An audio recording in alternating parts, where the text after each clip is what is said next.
everyone, welcome to Snowpal's Software Development and Architecture Podcast. We have a special guest with us today, Magali Pelissier.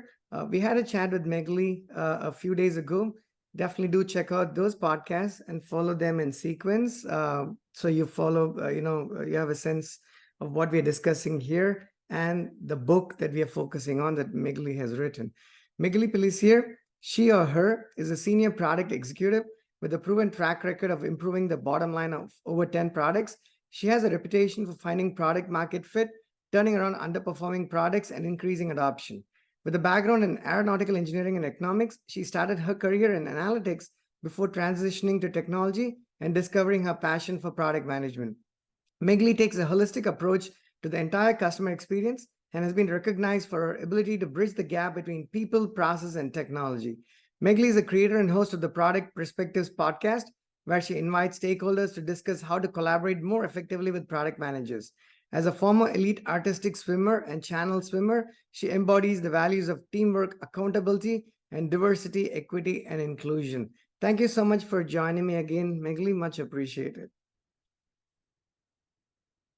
Yep, thank you for having me again. I'm super excited because I had a great time during the first recording. Yep, same here. Perfect. So without further ado, we can get started, but let me just show, let me do a screen share to show the book really quickly, and then we can get into. Yep.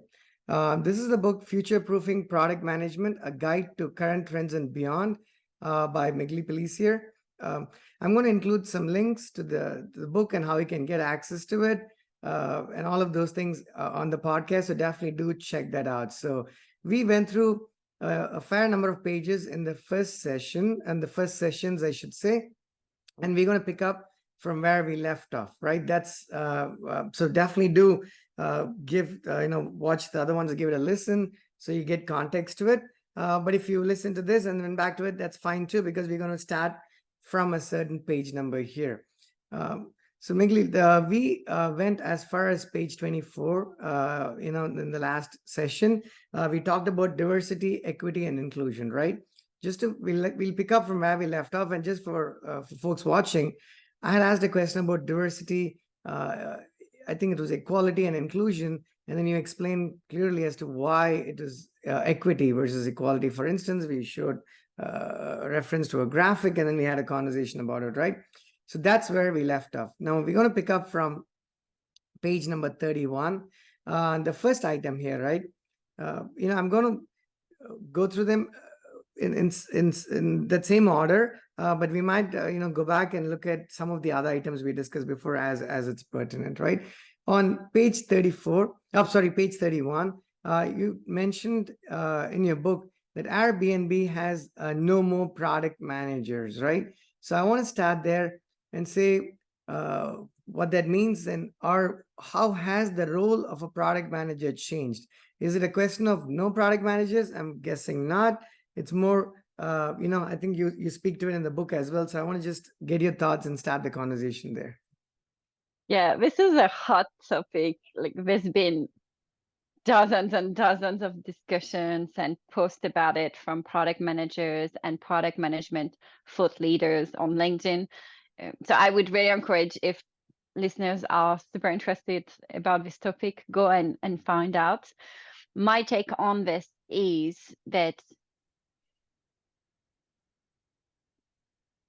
product managers are often seen as just focusing on the tech side, and some product managers aren't really what I would call full stack product managers. That is, they mostly focused on like the product strategy and delivery, like the execution, but they don't always do the monetization aspect. So they don't necessarily think about pricing or how to acquire new customers and all of that.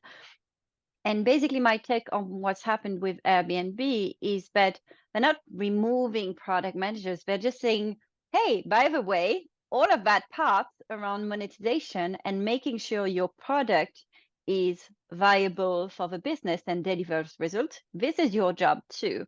So they're somehow combining a bit like product marketing a bit with product management. But as a product manager, I'm already doing that. And I'm sure lots of other PMs in the field are already doing that. And they're also saying like PMs are a bit like general managers, like they should really care about the numbers. And some product managers already have responsibilities for the P&L, for example. So I think the news made headlines in the product management world, but at the end of the day, it's really just confirming what the role of product manager is, and it's not just the tech and the features. Makes sense, right? A question and a comment. The first question is it specific to the company and how they do things, or is this change something that everyone needs to sort of get accustomed to and adapt or sort of jump into immediately, right? And the reason I ask that question is this is not the first time something comes out of Airbnb and there's a bit of news, right? You may recall that a couple of years ago, if memory serves me right, they made a decision. I believe a lot of their, they use React Native quite a bit, for that was it was a significant part of their stack. And they decided to sunset React Native, right? So there's a few articles a couple of years ago as to, oh my God, Airbnb does not use React Native anymore. So and then you go to the tech forums and people are like, should we be using it? Should we all make a shift, right? So sometimes I think there is this tendency to look at somebody because you're super successful, that you do something and then we feel obligated to sort of follow suit. Right now, it might make sense by following suit because there was a really good reason that you make those decisions for, and those decisions and the factors leading to those decisions are quite pertinent to other companies, but not necessarily the case, right? It probably is not always the case. So I just want to take that. When I read that in your book, I'm like, you know what rings well, I mean, for me was the notion of React Native. And 2 years down the road, a lot of people are, not a lot, I think plenty of people are probably still using React Native. Personally and professionally, we made a decision to use Flutter to build our mobile apps because for a variety of different reasons, which I won't bring up right now. So that decision did not necessarily influence us, right? Didn't make any difference to us, right?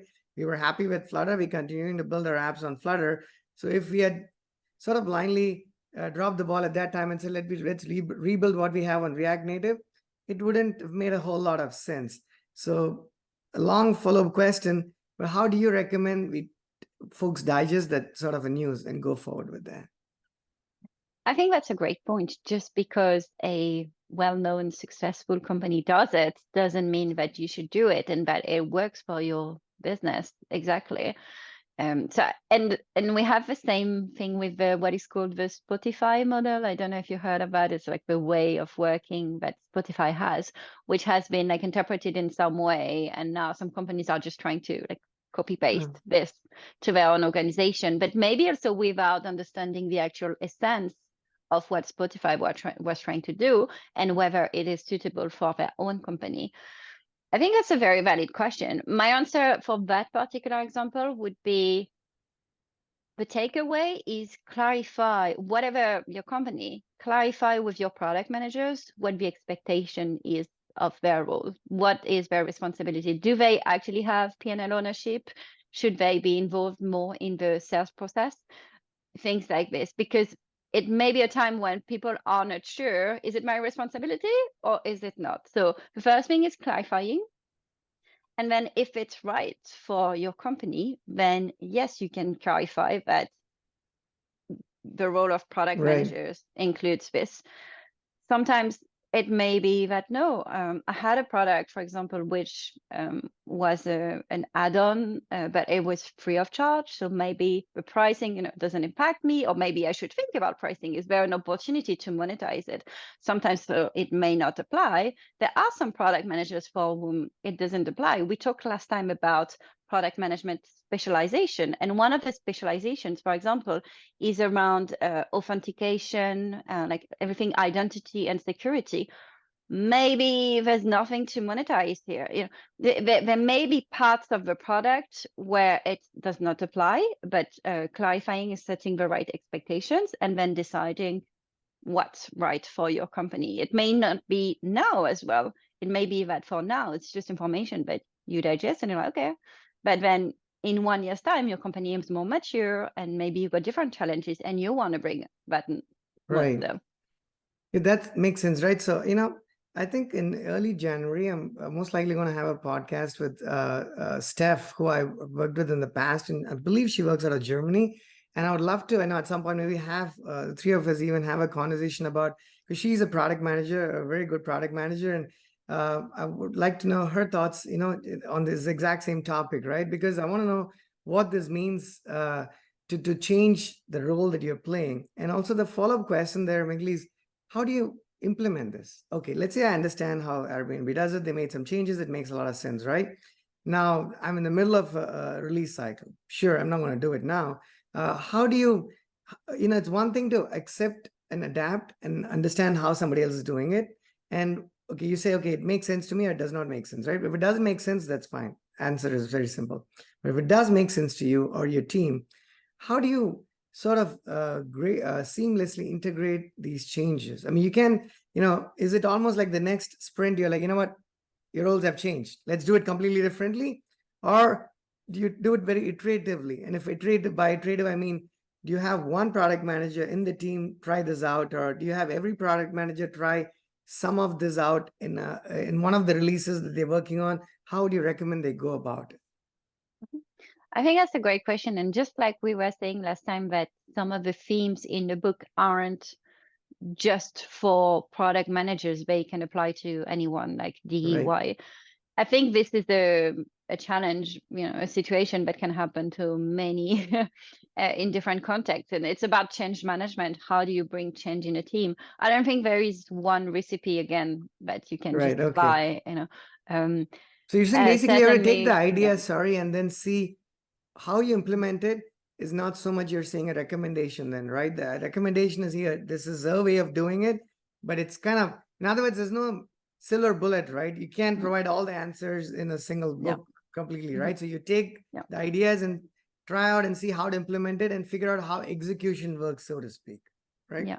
Yeah, I would say it's definitely a topic that is going to impact people's jobs. So maybe also having some discussions with HR. Maybe you need to involve your legal team if this is going to change people's roles and responsibilities. Maybe on the finance side, if you've got P&L responsibility. So depending on the company, it can be more complicated than it sounds and take actually maybe another like 6 months to implement. I don't know exactly how they've done it at Airbnb. Perfect. No, that Yeah, but makes that would sense, be right? a good question for a product manager who works there and who has experienced the change.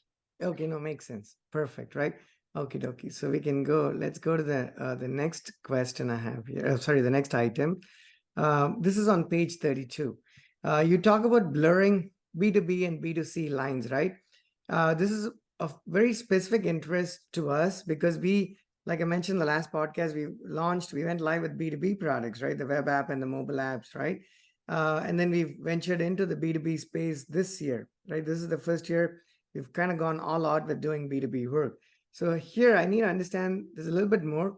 My question is, by stating this, do you mean that the way apps look and behave should be a little bit closer to how they were originally or typically built for B2C in terms of how visually appealing they are? Or what does it mean for a product manager who is in the B2B space to learn now that these lines are actually getting blurry? And what does it mean for me to adapt to those lines? Yeah, I think one of the main points I see is around the experience. I think historically, the apps that were visually appealing and easy to use are B2C apps, because nobody as a consumer wants to use an app that's difficult to use, right? And that's, if you think about the success of Apple, then this is because they have a very slick user experience. In the B2B, it was like, well, you know what? Users have to use it anyway. Like, they don't have a choice. Their company paid for it. They're Absolutely, forcing us, absolutely. I am forced, like, as a manager, to manage my employee in an HR system. I am forced to do my expenses. There's no way I can get around that. Like, same my email system. So there wasn't much thought put into, I don't know, that's maybe unfair for the product managers of this product, but maybe the user experience was a bit less No, I think it's perfect. less thoughtful Sorry, about. I'll interrupt you there because I think I have a good example. Mhm. Uh, So if you go to facebook.com or Instagram, right, one of the Meta products, we know how the end user experience is, right? It's seamless, it's nice, cool, and everything. When we started doing campaigns on Meta, right, a couple of years ago, and we do campaigns on, say, Google and other platforms as well. So this is applicable to some of these other providers, but I'll take Meta as a specific example because the campaign manager, they've made several changes along the way. It was not great at all, right? It was very difficult to use it. It was extremely slow. The user interface was almost appalling, right? My experience was very, very bad. I mean, I don't know, I can't use euphemisms to sugarcoat it, right? And I recall almost vivid. I think I might have done a podcast on this saying about the exact same topic, saying, if Meta were launching this campaign manager to the end user, I seriously doubt it would have looked and behaved the way it actually does right now. But now, as a company, if you want to advertise on, say, WhatsApp or Meta, Instagram or Facebook, what other options do I have as a customer, right? Either use that, I don't advertise on their platforms at all, right? But we have to advertise on these platforms. Even if sometimes the CEOs publicly state that we don't need to. I'm just kidding. I'm just trying to mess with Elon Musk's recent comments. But even if we have no choice but to actually advertise, right? So I think that's. So am I right in stating that is the? But let me ask you not a difficult question, playing the devil's advocate, right? From a Meta standpoint, why should they make that improvement? You know what I mean? Or is this a very preposterous example where there could be a monopoly on these systems that doesn't actually carry forward to other B2B businesses? Or I just want to ask a question. I'm a company. I'm like, you know what? Magali is going to have to use the product because she needs the services of this company. Why should I make it any easier for you? That's a good question. I would say in general, you do have competitors. So you could switch to another product. And if I take the example of something that maybe I'm closer to, which is BI tools like Tableau and Power BI and all of that, there is a study from Gartner that shows that adoption of BI tools amongst employees who have access to it is only 30%. So that means only 30% of people who have access to it actually use it. Right. And what that means is that as a company, you bought a tool, but people aren't using it. And what is the point, right? Yeah. For many reasons, yeah. And so if you make it easier, your customers who buy your solutions are going to be happier, are going to find it easier to adopt the solution, then they're more likely to renew, right? So this is assuming like you've got competition, they could go somewhere else. In the case of social media, like if really, you have to advertise on LinkedIn, for example, well, there's no competitor to LinkedIn. Right. Like, yeah, exactly. I still think there is something around adoption. Like I've personally tried to set up campaigns on LinkedIn. Yeah, I must admit it's much more difficult. And it's funny how you see within the same product, the B2C side is very slick and the B2B side is not. Completely different, right? Yeah. Yeah. But at the end of the day, I'm still the same person. I'm still a user and I'm still a human and I still have the same. Absolutely. That makes sense. Challenging. Yeah. No, that makes sense, right? I think just to recap what you said, and I took Meta as an example and not LinkedIn because LinkedIn is a very core part of everything. A lot of us do, but for us, no, we're not unique in that sense. LinkedIn is very, very, very important, right? So I don't even want to take them as I'm just kidding here. I don't even want to take them as an example because I'm going to say LinkedIn is the best platform, period. Because, given how dependent you are on LinkedIn, like say even finding you, for instance, as someone to partner and collaborate with, I don't know what other alternatives are there. But like you mentioned, not everything is a monopoly, right? And I'll take one example, right? Datadog, for instance. I think it's a brilliant observability platform, right? They're expensive, so we use them here and there, not as much as we would want to. One day we will use them a lot more, but they are, I think, a very good example. It's used by folks, it's a B2B platform, right? So they could have made that experience actually not as nice as it has to be. And I've actually used a lot of other such tools. Datadog, hands down, has made a tremendous, they've taken a lot of pain and effort in making the developer experience, right, being brilliant. And that makes a difference to productivity. It's not just fluff and, how these buttons are laid out, right? How can I click the least number of times to getting the stuff done? The session that you spend, right? And I'm going to digress a tiny bit here just to make an impression from more slightly outside product management, but very relevant to this conversation, right? When you're talking about improving performance of a system, right? Sometimes when you do performance and scalability, I've done like I think 8 podcasts or more on them. A lot of times you're like trying to tune a query, right? How fast does this query run on Postgres or MySQL or Mongo or Oracle or whatever your database or persistence layer is, for instance? You gather a team, you start debugging it, figuring out where the problem is, you fix the query, right? Improve the query. I've seen this happen time and again, right? And then one day it begs the question, should this query even be running in the first place? Sure, I can optimize the query. Sure, I can make it run a whole lot faster, but it doesn't make any sense if this query shouldn't even be running in the first place, right? So we could be sort of solving the wrong problem in those cases, right? The reason I mentioned that, even though it seems like an arbitrary example, is that there's a slight relevance here. How much time a user spends in doing whatever it is that they're doing goes a long way in actually affecting the scalability of any system, right? So if I spend 30 minutes on Datadog to get things done versus spending 5 minutes to getting things done, which means without improving their architecture, without improving their deployment methodologies, without improving a lot of the stuff that they do on from a technical standpoint, they could have actually made their solution scalable simply because they have better approaches, right? To me, that is a very good example in my mind of a B2B product that could have said, you know what, there is competition. It's not like there's Dynatrace and there's a few other solutions out there. So they don't possibly enjoy the meta situation where you kind of monopoly in that sense, right? Yet there's not like I don't think there's 100 different options. You have maybe a few options. I don't know what the count is, but there's not that many. So they do, I reckon, have the luxury of sort of saying, you know what, Krish has no other real good choices, even if my user interface or user experience is not that great. If you need observability and you need integrations, the kind of integration that Datadog supports, and I'm not a Datadog salesman, I'm not pitching, I have no motives here. I'm just taking that as an example, right? To impress upon this point, saying what you're saying in the book is, it is unlike before, you're going to have to take the pain in making this better. I know I said a lot of things, but does that make sense, Megan?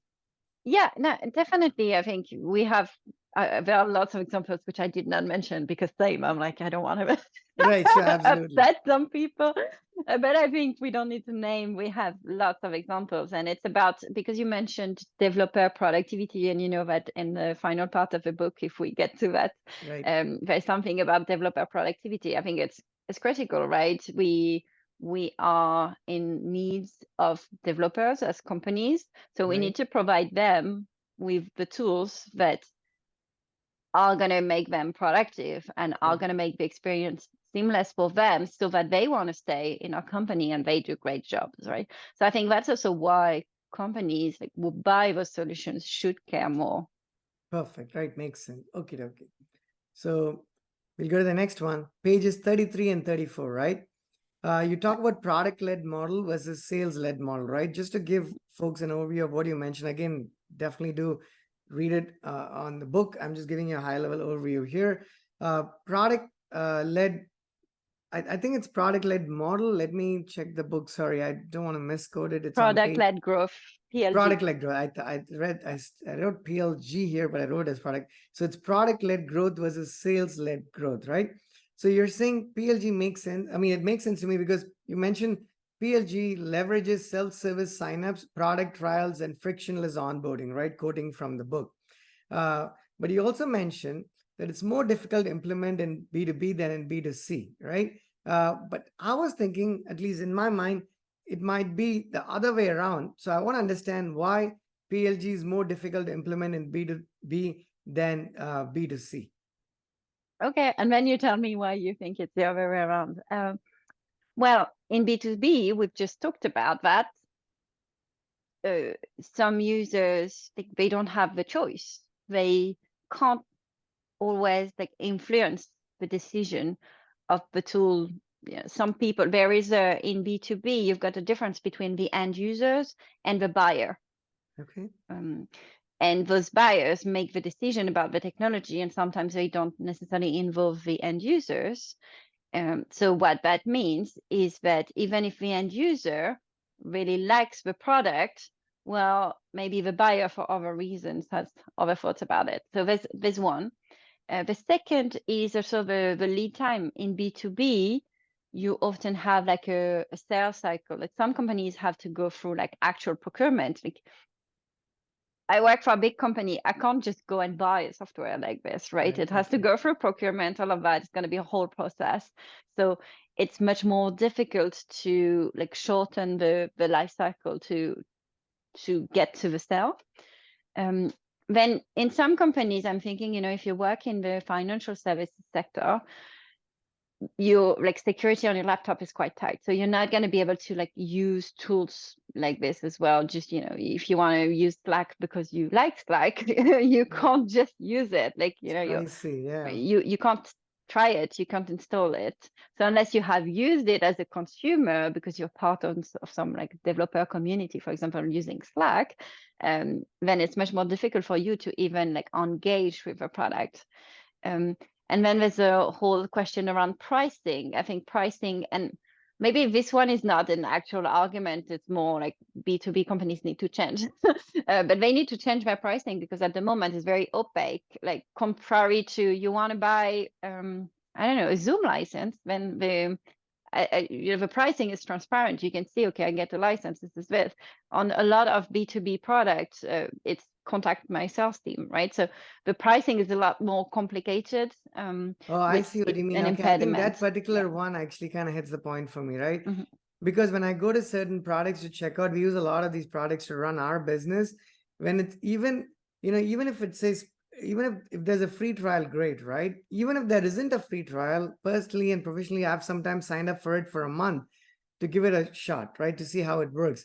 But where it's been sort of a deal breaker for us is if there is no self-service sign up, if I have to send an email and coordinate time with somebody, it's not possible because we have to follow through and we don't know, right? We want to spend the next 30 minutes, an hour figuring out that can this thing help or can this thing not help. So I think in that sense, no, it may, I agree. So making sure that you can try it, self-service signups in particular, right? And these products and trials should be quite seamless, right? But in other words, do you recommend one versus the other for depending on the types of businesses? Like as a company, as Snowpal, should we say, hey, maybe product-led growth is better for us than sales-led growth? How do we make those decisions?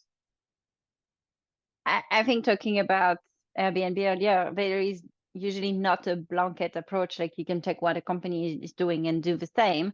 However, we do see a fair amount of companies going from the traditional sales model to product-led growth. So it is worth considering. And then it's a spectrum, I would say. Like you don't have to be like just one or the other, like binary. You can implement some initiatives that move you towards product-led growth. So for example, giving people access to a trial, for example, so they can test out the product by themselves, maybe sharing your pricing and people being able to buy your product without having to engage with sales. But maybe if it's a bigger account you're trying to sign a deal with, then yes, you have to have sales because that's the world of B2B, right? So it doesn't have to be binary, but it's definitely worth considering. What makes sense for you, right? Okay, cool. Got it. Okay, so we'll go to page 35 next, which is reduce time to market through accelerated release cycles and CI/CD pipelines, right? And I loved it when I saw reduce time to market because that is literally our tagline. You know what I mean? Like at Snowpal, that literally when you go to when we're trying to prospect to businesses, we tell them, hey, don't spend time building what you don't need to build. Just focus on what you need to do. Integrate our systems for the rest of it, right? So every time I see reduce time to market, it just my eyes lit up, right? I want to take this opportunity to say two things, right? One is from a podcasting standpoint, we're going to have a guest shortly who's going to speak to platform engineering, right? Which, as I understand, I've not done a lot of work in that space of platform engineering, but as I understand it, it's likely sort of quote unquote replacing DevOps, at least for larger organizations, right? So where you had DevOps, its transition, it's taking slightly different shapes, and I'm learning that platform engineering might be, something to the right side of it. DevOps is evolving into platform engineering. So we're going to have a guest, not quite. I don't exactly know when, but in the next month or two, right? So definitely watch out for that. And second, I'm going to take this again. I took that opportunity because the book said it. I'm not going to talk about CI/CD pipelines here, but I want to take this opportunity to. I've already done this, but I'm going to shamelessly take a second opportunity to pitch our solution.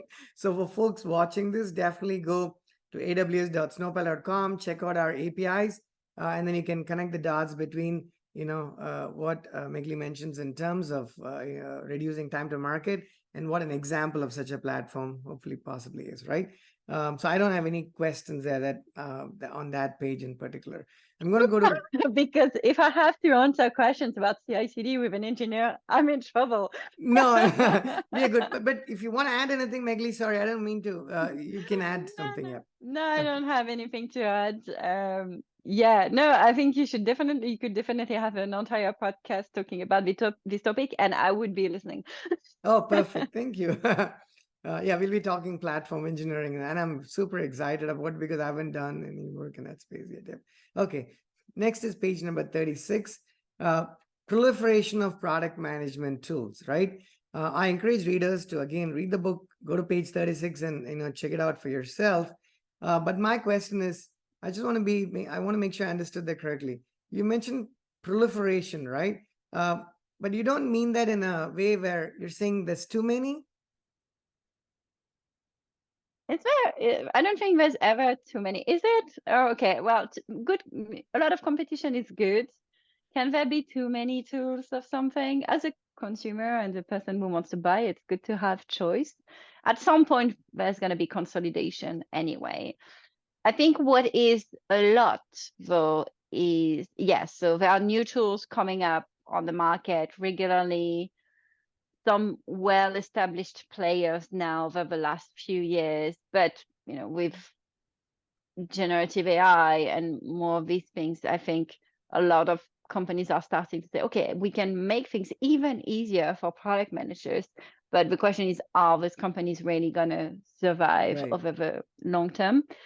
There's definitely a lot of categories, product categories. So you've got tools for product analytics, where you can see like a number of users and adoptions and all of that.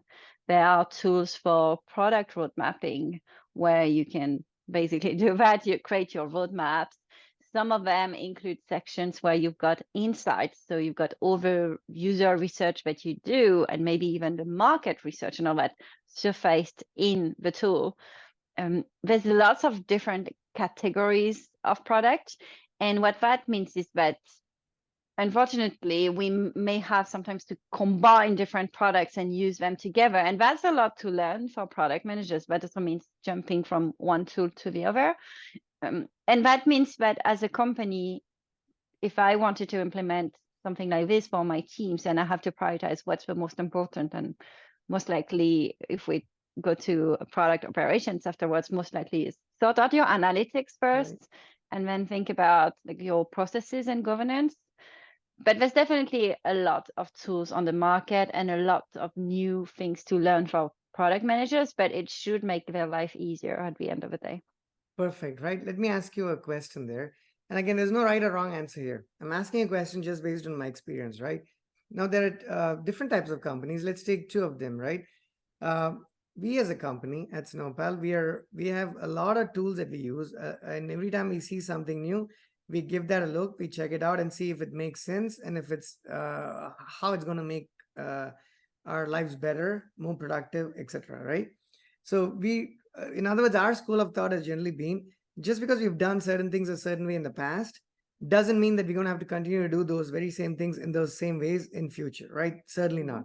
In fact, we do quite the opposite, right? We question ourselves constantly. I've seen places where it's a little bit different, where, hey, this tool works. They say, right? Why fix something that's not broken? This tool works. Let me continue using this tool, right? And there's folks in the middle as well, right? Not these extremes. Now, I'm the obvious part, I'm going to state it here before I ask the more specific question, hopefully, right? The obvious part is, depending on the size of the team, depending on what you're trying to do, and the skill sets and the backgrounds of the members in the team, you make decisions that make sense to you. But at a more generic level, is there an answer? Is there a right or wrong answer saying, hey, is it one too many tools, right? Because when I saw proliferation, I took it two ways, right? One is it's good to have variety. Two is sometimes you absorb these tools and use them for the sake of using those tools, right? And when you onboard somebody into the team, they now need to know like 20 different, I mean, we use like 8 different languages because we like it that way and it's helped us. But is onboarding somebody new easy? Not at all. I mean, I would be lying if I said that, right? You got to know like Flutter, Go, Ruby, this, that, and the other before you actually start leveraging that ecosystem. So there's always pros and cons. What do you, if you were to recommend to a startup like us, right? You're saying, should we go with, and there's no right or wrong answer. It's just, I want to get someone else's opinion and your opinion in particular. How do you think we should go about this? I think it's all about the intention and your end goal. What do you want to get from those tools?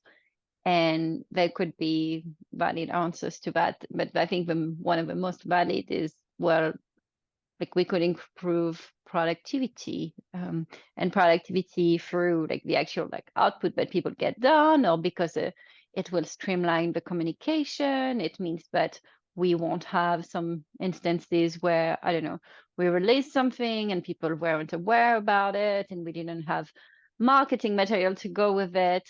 So you can have some examples in the past where it didn't work as you wanted, and it was a significant enough problem that you want to solve it. It may be that it's a small thing and you don't care, and in that case, there's probably no need to bring a tool.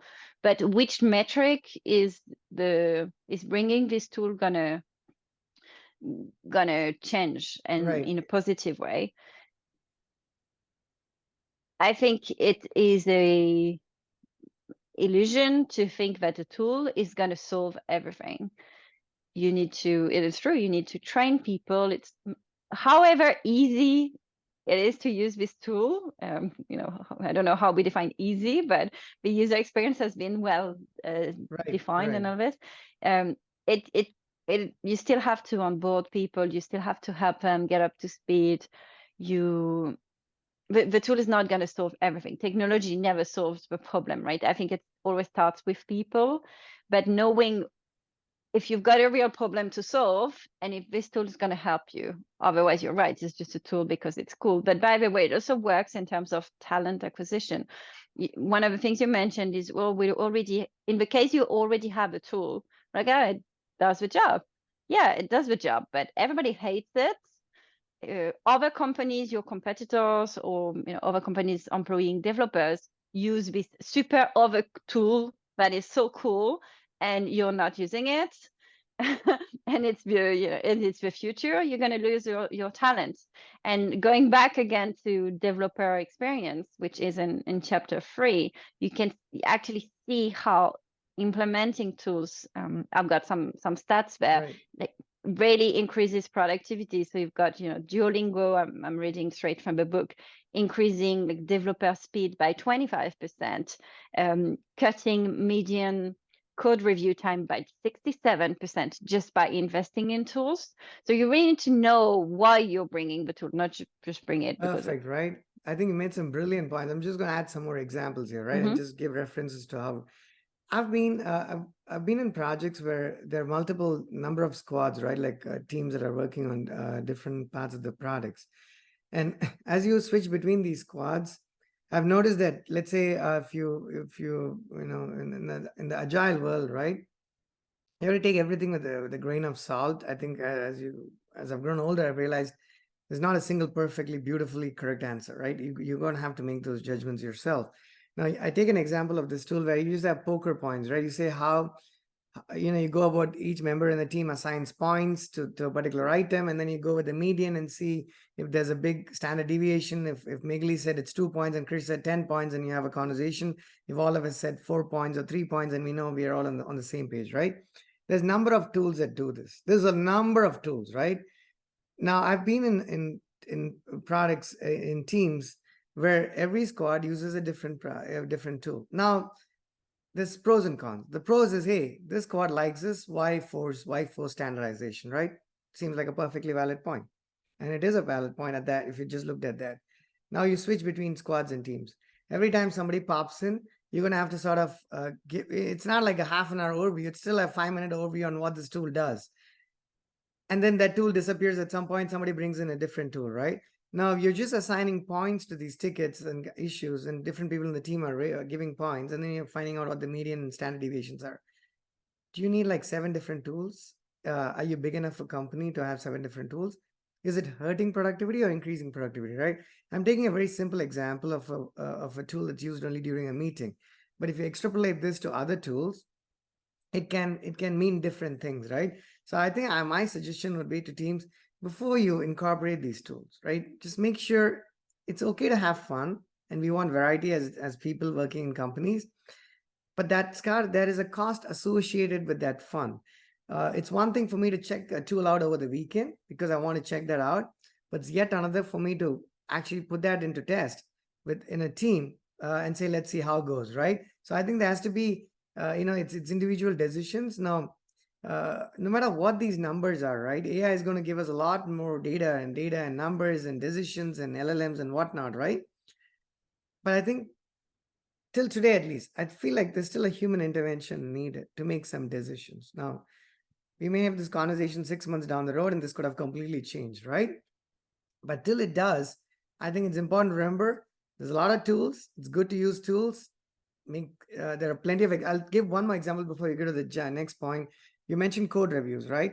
I can't remember the name of the tool, but let's take something like Code Climate and tools in that space, for example, right? They make life extremely productive. There's things that you don't have to do that you would have otherwise done. So if there is a learning curve in sort of getting to understand those tools, I think you should go through that curve. But when you go through that curve is the more difficult, subjective, non-AI-ish type of question, right?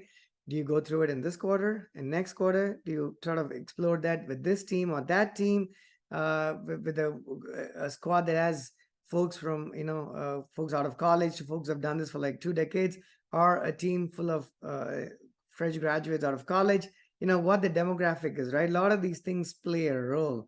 We talked demographics and some of this in the last sessions as well, right? So I just want to throw all of these things out, saying when you take that, digest it, put that into practice 1% at a time, then you'll be all right. If you just drink the Kool-Aid straight up and pick like 7 tools the next week, you might be in a bit of trouble. That's all I want to say, right? Okay. Yeah, I think that's a good example. I think on the product side, we don't really have this problem of different teams using different tools, because the whole point is to align. So it needs to be the same tool. And I think those tools are also like rather new, I would say, in the market. And these are like proper B2B tools that we wouldn't be using necessarily on our own. So usually the decision to buy a tool comes from like the top, Right. hopefully influenced by the product managers themselves, and it's the same tool for everyone. But I definitely can relate to what you're saying, and I think it happens a lot to developers. Yeah. And one last thing to add there is, I used to work for really large companies like in my previous birth, but for a long time, I've made the conscious switch to work for much smaller organizations, starting the most recent one being the one I run right now, right? So a lot of these answers also vary depending on the size of the company, size of the team, and the geographical locations, right? Even though, we're solving common problems, the likes and dislikes of tools and methodologies and approaches and processes is going to be driven. If you have a completely remote team, with one of my last projects with some folks from like 8-9 different countries in a startup, right?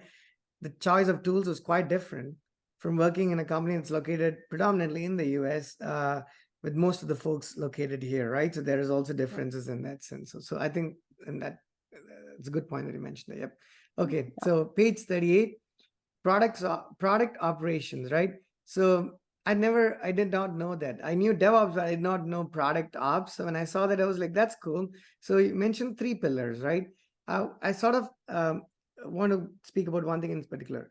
You mentioned data and insights as a first pillar and customer insights as a second pillar. So data and insights is understanding user behavior through data. And the second one was customer insights, which is gathering insights into customer preferences. If you could just speak to sort of the finer differences between those 2 items, Magali. Yeah, I think the first one is more like your data. Like how are people using your product? What are the commercials? Like, is your product do you have churn? What are the revenue numbers? So this is more internal. The second part is more, okay, well, your customers, I guess, but it's more like outwards. Like, what is the market doing? Like competitive intelligence. This is more what are your customers looking at in terms of product. So I think that's the difference. Yeah, but at the end of the day, it's all data. Yeah. Okay, perfect. Super. Okay, that's good then. That's the only question I had there. Next page 41 is a big one. Impact of AI on productivity, right? I actually am going to be talking to, I think, 1, maybe even 2 people specifically on this topic, like very, very specifically on this topic, right? But when I saw that on the book, I'm like, okay, it's kind of the elephant in the room, if you will. And the reason I say that is I've seen that a mere mention of AI in general, but more particularly this year and most recently in the last few months, for instance, right? It stokes a variety of emotions in people, right? I've seen that. I want to hear your thoughts on that, but personally, I've seen that when you say that, there's a broad variety. I mean, starting with absolute excitement, right? Absolute excitement to it ends on the other side in complete fear, right? In complete fear. So I want to know, as a product manager, what does AI mean to me, right? And then the very simple, not simple, but an obvious question that is in everyone's minds, in every role, but I'm going to ask you more from a product management standpoint. Does it replace me? If it does, is it replacing me today? Is it replacing me tomorrow, right? I have a couple of more questions, but let's start there. Right. So as a product manager, I care about AI for 2 reasons. One, which is I might want to implement it in my product to bring it to my customers. And 2 is how can AI make my life simpler and do my work better. So we're going to focus on the second part here because you're asking, okay, is it going to replace product managers? Is it going to replace developers now or later? Now, definitely not, because companies aren't ready. I'm sure we could do a survey of professionals in the tech industry even and ask them, are you using AI today to do your job? And most people would say no. Or maybe the more relevant question would be, are you using AI on a weekly basis, on a daily basis? Because some people will mention, yes, I used ChatGPT once. Right, yeah. So I just want to avoid that. I also think, though, that there is a trend of AI coming into tools that we're already using. So sometimes we may be using AI without knowing it. And I think this is where, I guess, maybe the magic is, because once AI is embedded into the products you use, you don't have to try out different tools. And again, going back to this proliferation of tools. So is it going to replace PMs now? Definitely not, because some companies aren't ready, like they aren't mature enough. We're still, and that was my point in the book at the beginning, is like some companies aren't at that level. They're still catching up on trends. And that's fine, because everybody has like different constraints in their market. Now, is it going to replace product managers or developers, designers, and other workers in the future? Probably not entirely, but that means that there's always 2 sides to it. Either as an employee, I can do more and I can bring more value to the company because I automate, and some of my tasks are run by AI, so I can do more. or the companies decide to kind of do the same thing, and that means they don't need as many people to do it. Right. In the assumption that companies decide to bring more value, and not cutting costs, then I think this is a great opportunity, because I don't know, you tell me as a developer, what is it that you don't like doing in your job? But I can mention lots of things. I don't like doing manual competitive research, having to browse through the internet to find who my competitors are, watching lots of demos, trying to understand their website. I wish there was a tool that could just bring those insights to me. I find it difficult to write my release notes in a marketing-y way. And so I just write my notes, and then I put them, in that case, in Right. ChatGPT, and I say, okay, well, can you turn this into something that my users will be excited about?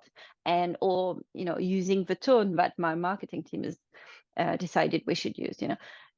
So that is something that helps me a lot as a person who uh, doesn't have English as my first language. It's so very useful as well to like write some emails and just to communicate things that I would not necessarily feel comfortable um, communicating like straight with my own words. It helps me, do the simple things.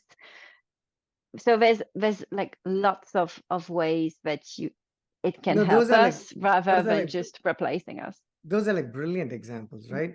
I want to start with the very last one. Just you mentioned, even despite English not being your native language, right?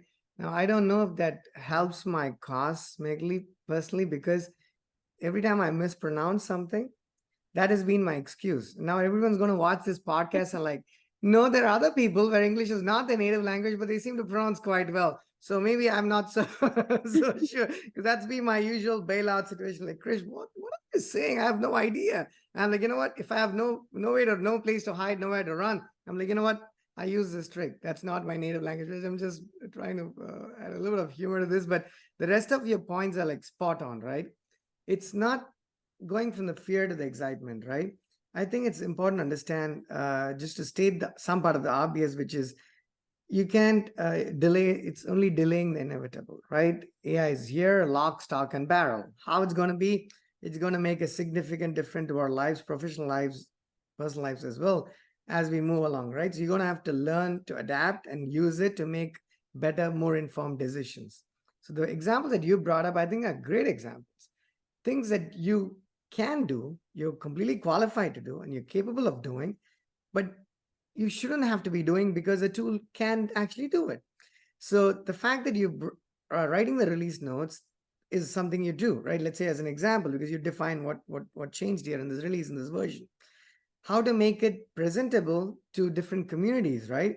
Let's say if I wanted 7 different variations of it to publish it in all parts of the world, why should I be doing that job? Because perhaps a tool could actually help me do this job, right?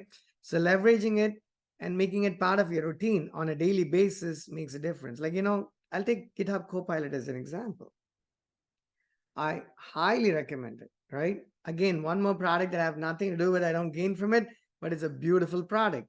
We use it all, I mean, as part of our regular work day at work here at Snowpal.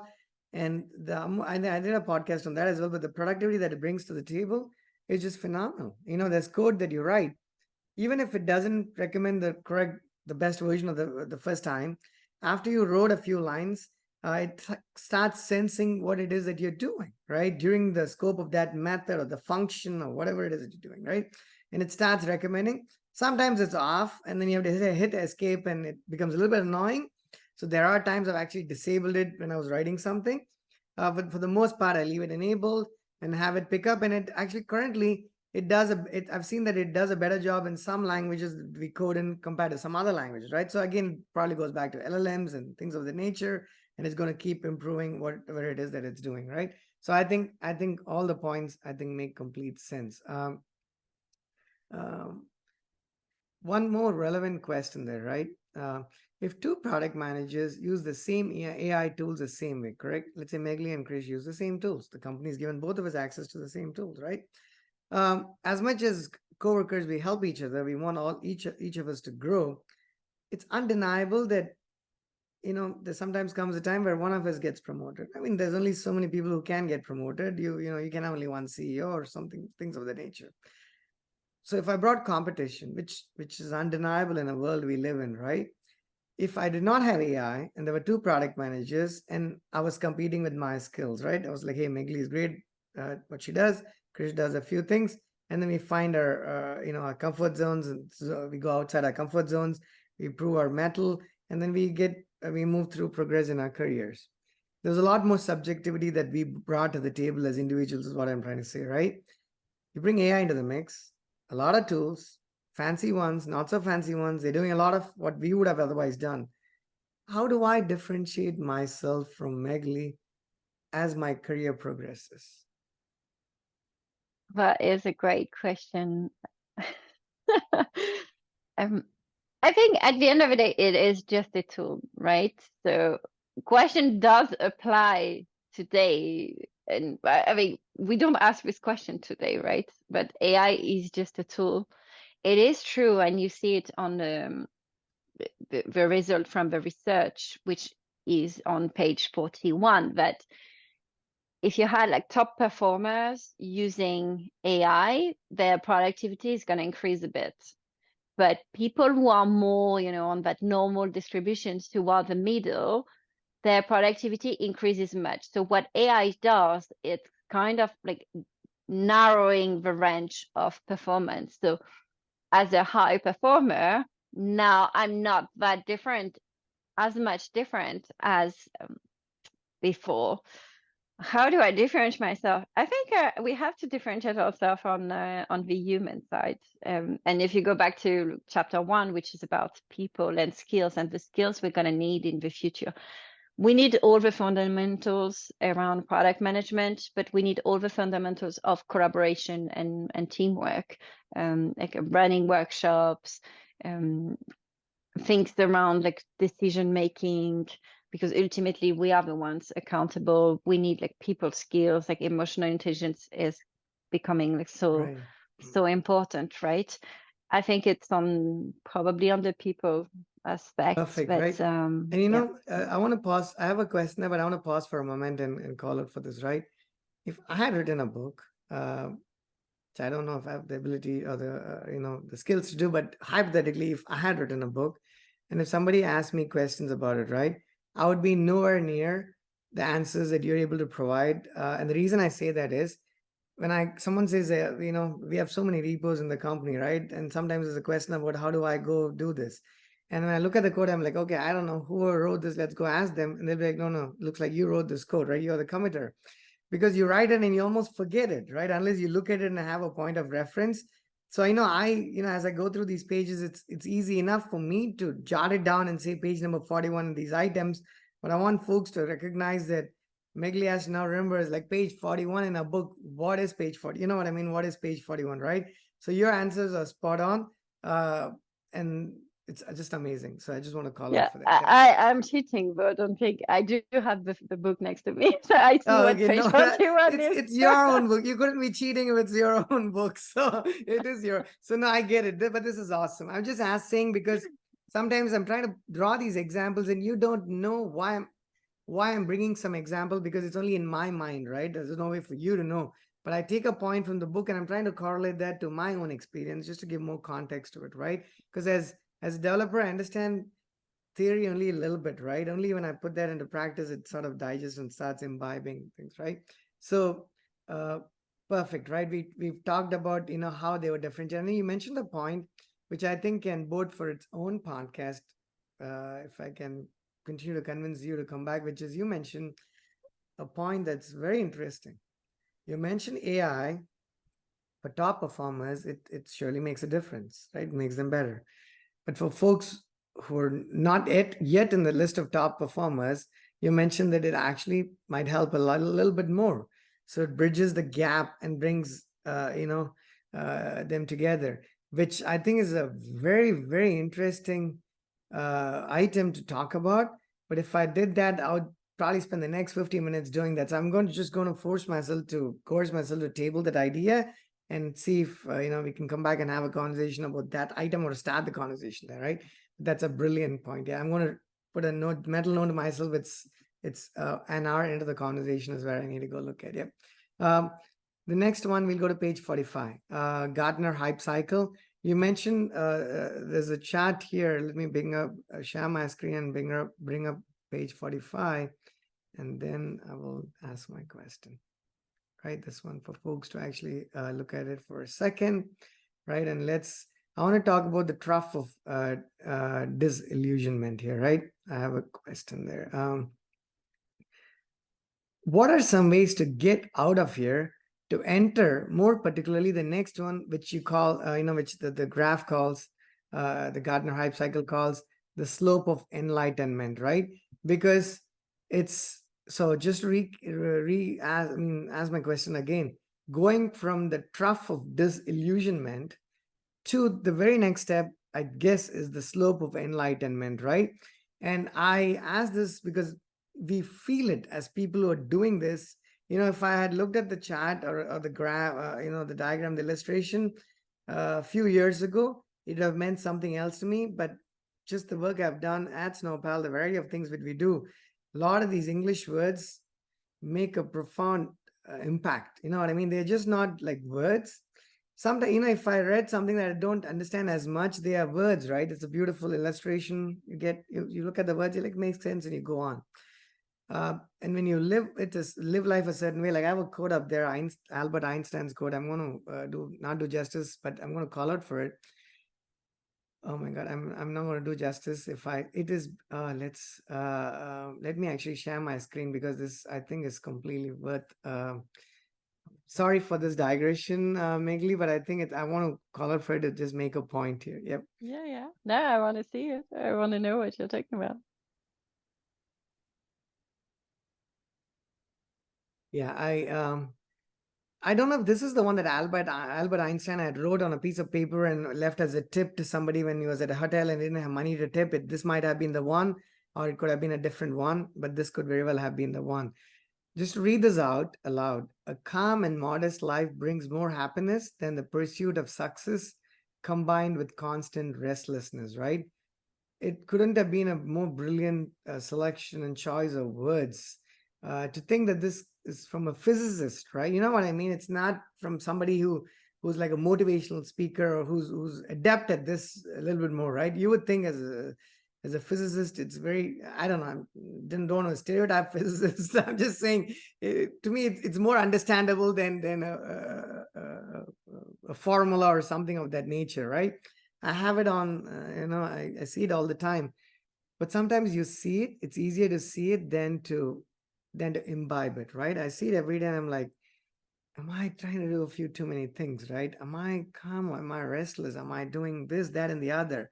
And then you read, sometimes a lot of these, ignorance is bliss, as weird as it is. Sometimes you get exposed to a lot of different things and you figure out what you're doing wrong and right or whatever.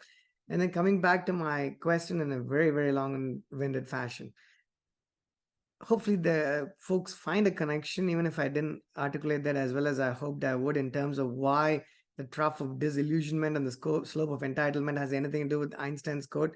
It does to me. If I didn't do justice, it's just me. It's not the quote, right? Does this question even make sense? Before I ask you to answer this question, I mean, does this question, like, if I asked you, what are some ways to get out of that phase to the next phase? Please be honest. Tell me, no, it doesn't make sense, or it makes sense. I think the question makes sense. I don't think I've got the answer though, but I've got an example. If you actually want to share your screen and click off one of the links in the book, which is the one, the first one, I think. No, the second one, sorry, about artificial intelligence, actually. Well, no, got it wrong. So actually, oh, no, it's this one. Yeah, cool. Let's scroll down all the way to the actual chart. And by the way, this is not me. I did not come up with these words, which I agree are very good English words. This is from Gartner. And what you see, I like the example of in that category. So in the third phase, you've got the autonomous vehicles.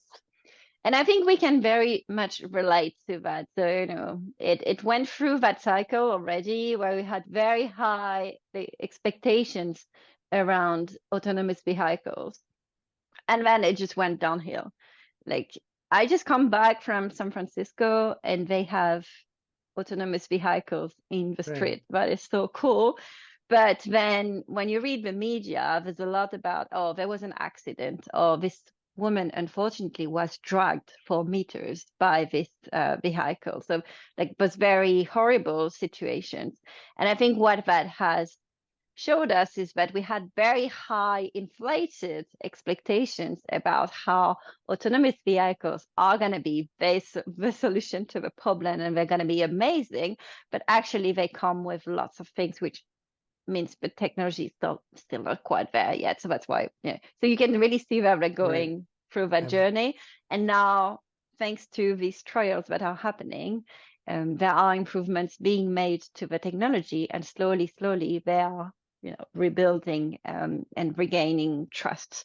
And that's how they're going to reach this plateau where we'll be like comfortable with the technology, a bit like cars with actual drivers nowadays, where we're like, yeah, this is a technology that works, we trust it, and we have the right expectations for it.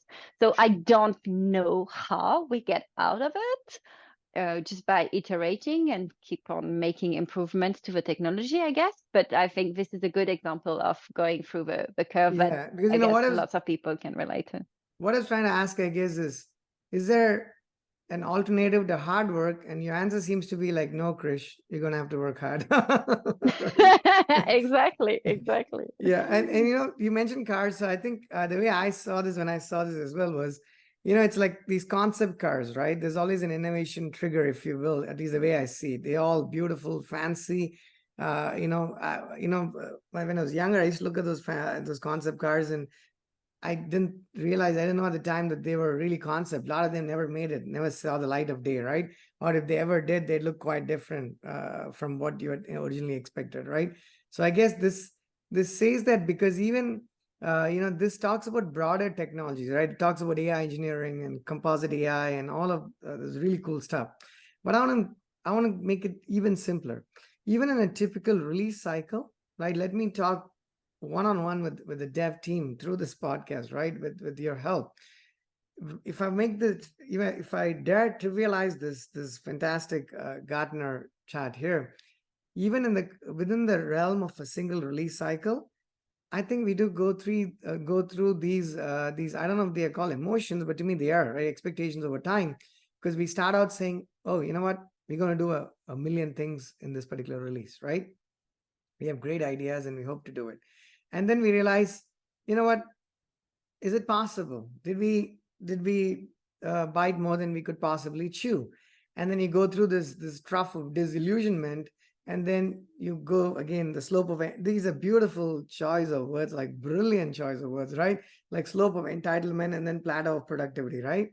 So while we all want to be here, and a lot of these things could simply be noise as I see it, but to get here, sometimes you're going to have to go through these ups and downs, because unless you write that line of code, like for instance, I'll give you a very unrelated but specific example, if those words are not oxymorons, right? Without writing the first line of code, we cannot digest that feature or enhance it. All said and done, right? So let's say we took a week to write that first line of code, right? Then we realized that's a week spent without a line of code, and we learned something by writing that line. Then we would pull it back and say, let's not spend a week, let's spend 3 days, then maybe a day, and maybe a session. Like we break our days into sessions. And now we break our days into sessions, like 2 sessions. Every session is like 4 hours, give or take. We have a very quantifiable objective that we want to meet in that session. And typically as a dev team, that's lines of code, right? I mean, it's just code. It's not so much the number of lines of code, but it's visualizing what we want to see in code. Sometimes diagrams are picture is worth 1,000 words. It's awesome, right? But if you're a developer, and sorry, this is a product management discussion, I keep saying developer because as much as I also do, product management as part of our daily lives, some skills come a little bit more naturally, and other ones you have to find them as you go, essentially, right? But all of this is obviously applicable, like you mentioned earlier, to all aspects, all facets of what we do, right? So from a product manager standpoint, I think when you go through these phases, you have to figure out what gives you what is a nice tool for you to wiggle out of these phases where you don't want to be in to get to the plateau of productivity, right? It's going to be different for every person. Gartner's chart's beautiful, but it's not a magic wand, right? It's not going to give us our solutions. We're going to find our sweet spots. And when I saw that, I was like, hey, is that a beautiful quantitative way of going from one to the other? If it's quantitative, then it's easier, right? It leaves little room for subjectivity. And when there's little room for subjectivity, as people who don't understand subjectivity very well, we can let the tool make the decision for us, right? But unfortunately, there is this element of subjectivity in every single thing that you do. It's the percentage of it might reduce with AI and tools and whatnot, but it still remains. So I think I've asked you what I want to ask you there. So thank you for humoring me there, right? Yeah. And I thought the example around expectations with developers was quite a good one. Sorry? Yeah. The example of high expectations for developers, and I'm like, oh, actually we can't do it. Right, exactly, right. And That's quite relatable. that's a constant evolution, right? Because when you come there, even as the same person who wears multiple hats, I feel like I'm not being hypocritical, but you're agnostic to what you're expecting. Let me rephrase that, right? If I were given something to do from a product manager, as a developer, as an architect, I approach it with a slightly different perspective, right? Because part of the job is done. They did the favor of doing it for me. I'm going to ask a different set of questions. But if I played the product manager role myself, which I do quite often, I have a different perspective, right? And I've been called out. Like, you know what? Is this true? Because when we talked about it last week, when you were implementing something, your answer seemed to have been a little different, right? Completely understood and guilty as charged, right? And it was not intentional in my defense. Because when you wear that hat, you want to do justice to that hat. And sometimes by virtue of doing justice to that hat, you are not particularly being just to the other hats that you yourself have worn at different points of time, right? Hopefully the combination of words, I'm not Albert Einstein, so choice of words and the combination and stringing them together is not going to be as beautiful as that quote, but hopefully the collective sequence of what I'm trying to say here, makes some sense at least. Yeah, no, definitely. And that's why I think that's one of the things I think companies should probably do more is doing like secondment, so rotating, like go and see how another team works and understand their challenges, understand their perspective. And in the absence of that, that is shameless promotion, exactly what my podcast is about, which is, okay, I don't interview product managers because, well, I know what the job is. I'm tired of hearing what my job is. I actually interview the people who work with product managers. So I interview developers, any type of developers, on platform, DevOps, front end, mobile, any type of developer. At every level as well, like including the managers and including the CTO, but also people who work with us, like designers, marketers, salespeople, to understand their perspective. Right. Well, that makes sense, right? And talking about shameless, how can I hop on that one? Just kidding. Just kidding. I want to put Magali on the spot. How do I sign up for that? That looks brilliant. So I highly recommend folks check out Magali's podcast on Spotify and on Apple as well, correct? Yeah, it's everywhere on most platforms, podcasting right? platforms. Okay, Yeah. perfect, right? Definitely. I highly recommend you check that out. Awesome. Let's go to the next one, page 46. Page 46, you talk about low code, no code platforms and generative AI, right? Now, this is a really broad topic, so I'm just going to try and skim the surface here, right? And I think it's a very interesting topic, low code, no code, especially in the context of AI and what we've seen in the last several months. But very specifically to what I mentioned, let me see what my question here was. Any thoughts on the impact of AI on low code, no code? Again, that is a high level question. Feel free to answer or skip that because I just put that question on there. It's not particularly specific to product management. It's a much broader question. I actually hop on different types of conversations where we actually talk about that very same topic for several hours. So again, just a question. Feel free to answer it to the best of what you think is relevant to product management. The next part is, let me read out what I've written here. To trivialize the problem, if I can write, I'm going to just read what I wrote to ask as a question. if I can, and I'm terrible at teleprompted stuff, so hopefully I can read that well.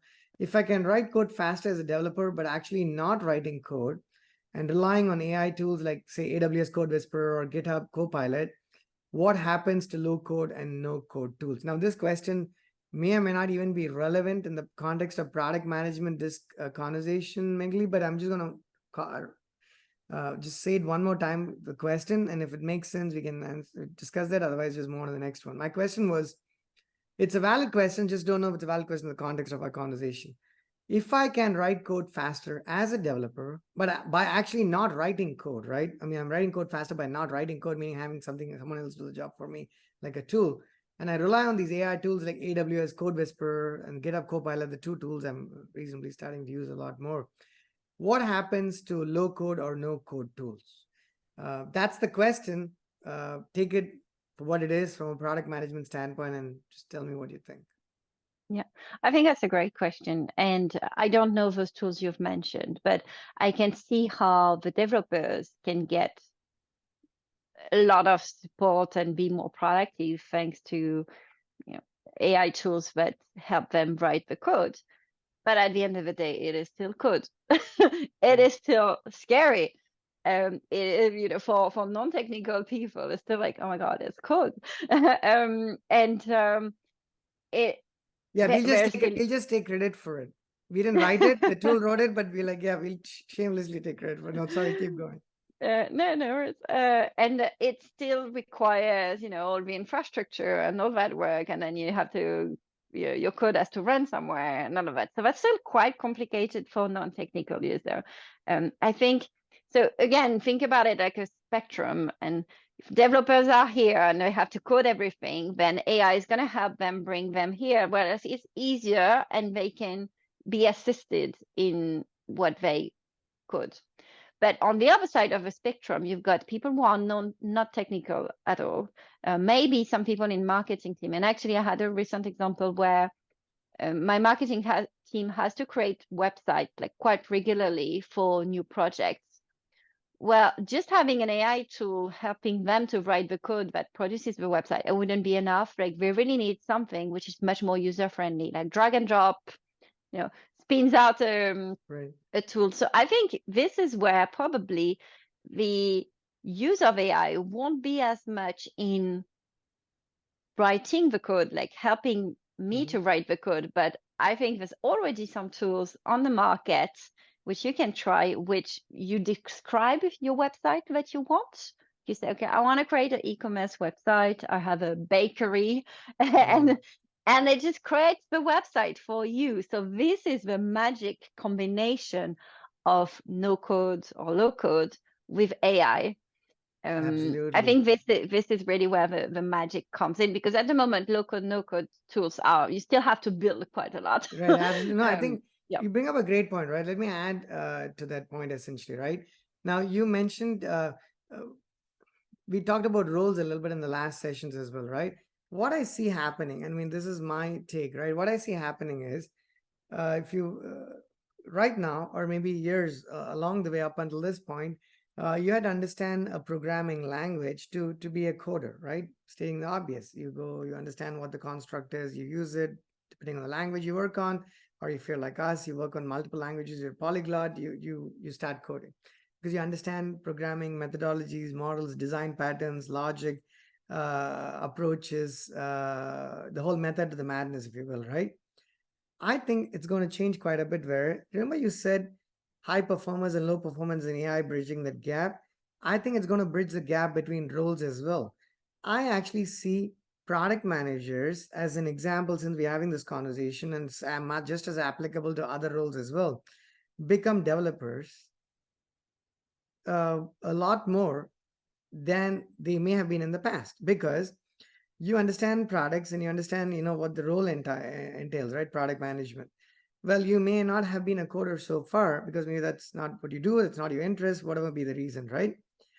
Now you have tools that assist you in the process. So as a product manager, if I were a product manager, right, which I am in part of what I do, why do I now have to do part of my work and go to a developer to get the rest of the work done, right? Let's say you need a product manager and a developer to get something done in a very simple example, right?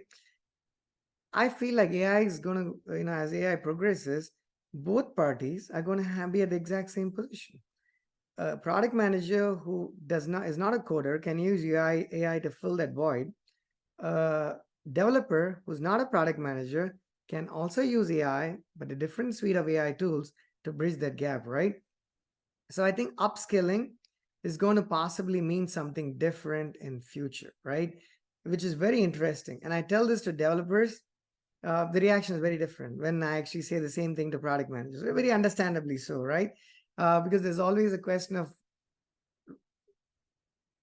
are we becoming redundant as people in any facet of what we do, right? It's on everyone's mind, right? I was reading an article yesterday on New York Times about South Korea, and then there was an article a couple of days back where it spoke about people completely off topic, right? But at least the way I understood the topic was making decisions on how many children they should have, or if they should have a child at all, in the context of AI. And I was like, wow, what do these two things have possibly anything to do with each other, right? But at least the way I read it, as you go deeper, it was more like the fear also partly of what happens to jobs and opportunities. Am I going to be able to provide for my next generations and whatnot? And I'm like, this AI is not just impacting me writing Golang code. AI is impacting people's life decisions and family decisions and whatnot, right? So, outside the topic, I want to have further discussions about AI across all facets of the business that I'm privy to, right, as a software company, and see both the human side of it and the engineering side of it, and actually dig deeper into each sides of it, right? If it's engineering side of it, we want to actually start writing something.